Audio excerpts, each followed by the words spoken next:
You think you're in the Scilly Islands here with all these daffodils, fields and fields of daffodils.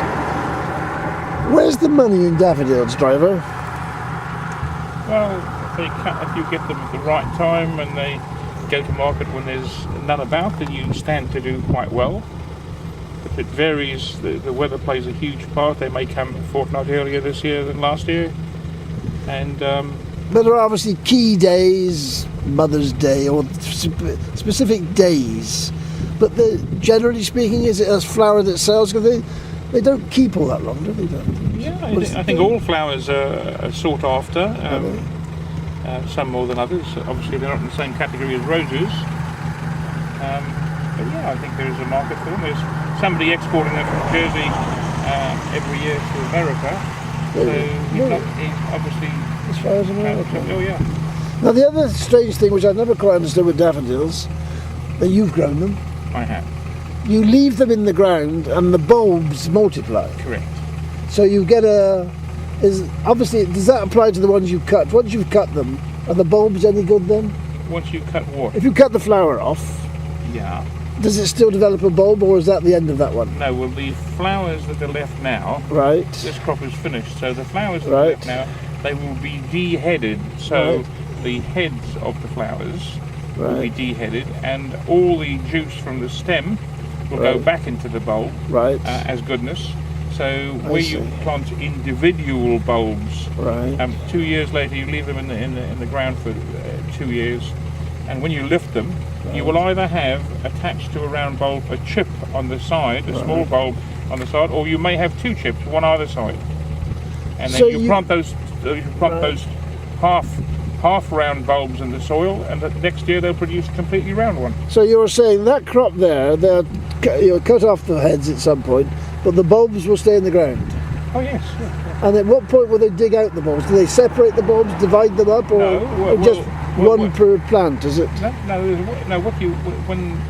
When you lift them, it'll be a mixture of bulbs. You'll have some which are completely round with nothing attached to them. You'll have some which are round with one chip, which is like a half a bulb attached to one side. You may have some with two. Then you clean them and grade them and test and treat them. And then you will probably replant all the round bulbs on their own, which will produce flowers immediately the next year. And all the chips, which are side parts to the bulb, you plant them separately, and they won't produce a flower the first year. They'll grow from being half a bulb to a complete bulb. And is there a market for the bulbs themselves? Obviously, somebody there was. I don't know if there is today. There was. We used to export bulbs to France and to the UK, possibly other places. I don't know if there is today. Thank you. Well, there's a new attraction on the tourist route for Jersey, the Jersey Way. Some famous names. A Fair and Just Society. An old building, an 18th century farmhouse, which Mr. Barrett's fallen foul of the system. A substantial fine, and a few of our leaders' names there.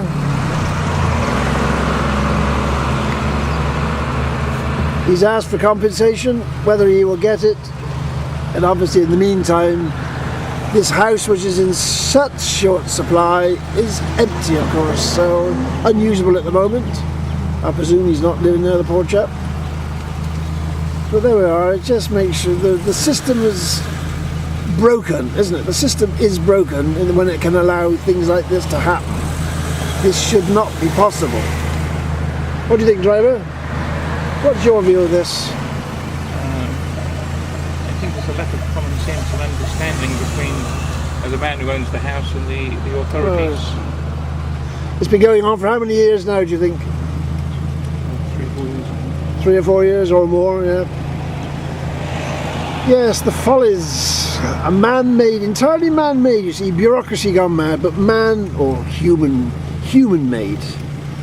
Just while we're spotting flowers, they're on the good side. What are those? What's that little bush there? What's those nice? Camellia.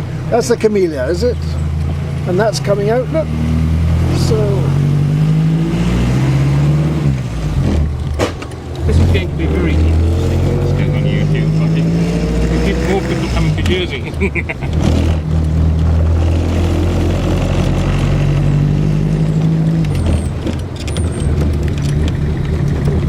That belongs to my brother-in-law, everything you see here, Norman Delahaye. It was his father who started the business, N.F. Delahaye, and his son. And then he owns all the property, but he rents it to some staff who used to work there.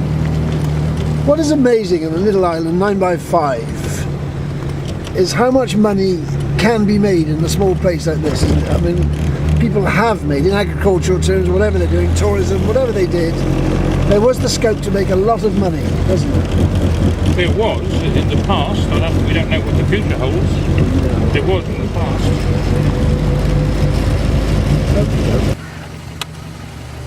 Well, there's a lovely little valley full of daffodils or flowers of that sort. But I hate to keep saying this, but this is our man-made tour of Jersey. This is what they call leaving things natural, but it's all created.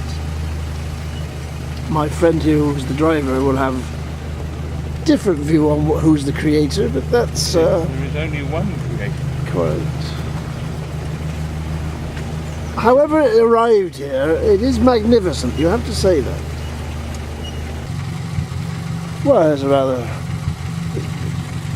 get the daffodils in, the lawn. A charming bit of human activity again. Delightful little building, delightful little cottage, which is, as it says there, my driver is explaining to me, Le Don Le Brastier. I mean, it was gifted to the Société. Stand there up in the corner if I can get on it. And he's also drawn to my particular attention that this was built, or it's 1685. Now, who TDG was, the marriage stone, presumably. I don't know any idea, driver, who TDG was. Do your memory go back to 1685? Now, what was happening in 1685? We'd had the Civil War. Who were we fighting then? Each other. I think had James been sent off into exile, or was that yet to come? Our Duke sent off into exile. Probably. Delightful little property. Is that a marble in front of a little window on the windowsill? Yes, I don't know what that is. I don't know quite what the little marble is. Yes, it's a curiosity into the world, isn't it? But it is delightful. If only the walls could speak, eh, Biff? Wash their hands outside before coming in after working in the fields in the morning. They water in the troughs.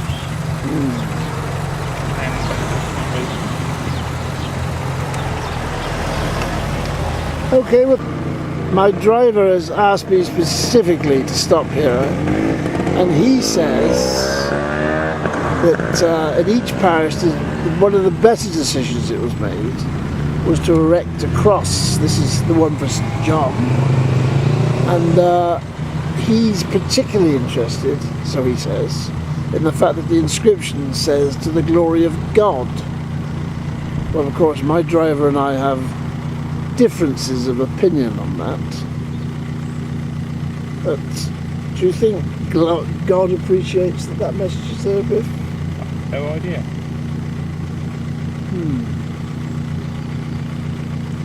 Do you think people stop and think about it when they're driving by? I think some people do and some people don't. There's obviously a memorial bench there and one there and one there. It's obviously intended for people to contemplate, sit and have a little meditate. Well, it's all very mysterious, isn't it? This is a little bit confusing. Here we've got these signs, that road there, that road there. Rue de Fliquet I can read. Rue de la Perruque, which I presume is the wig, isn't it? A peruke, isn't it? Used to be a wig. Yes. But underneath is this very strange language, which my driver is going to translate for me. It says, Le Rue Valu. But I've no idea what it means. Well, that's... Something to do with value. This little parish is ahead of the game, isn't it? Yes, my driver has drawn to my attention that there are at least two types of squirrels in Jersey. We're in the region here where there are slow squirrels, and he says there are fast squirrels. Now, it may be that the slow squirrels survive better in this area, and maybe they have to be a bit quicker where there's more traffic. But there we are, it's interesting things you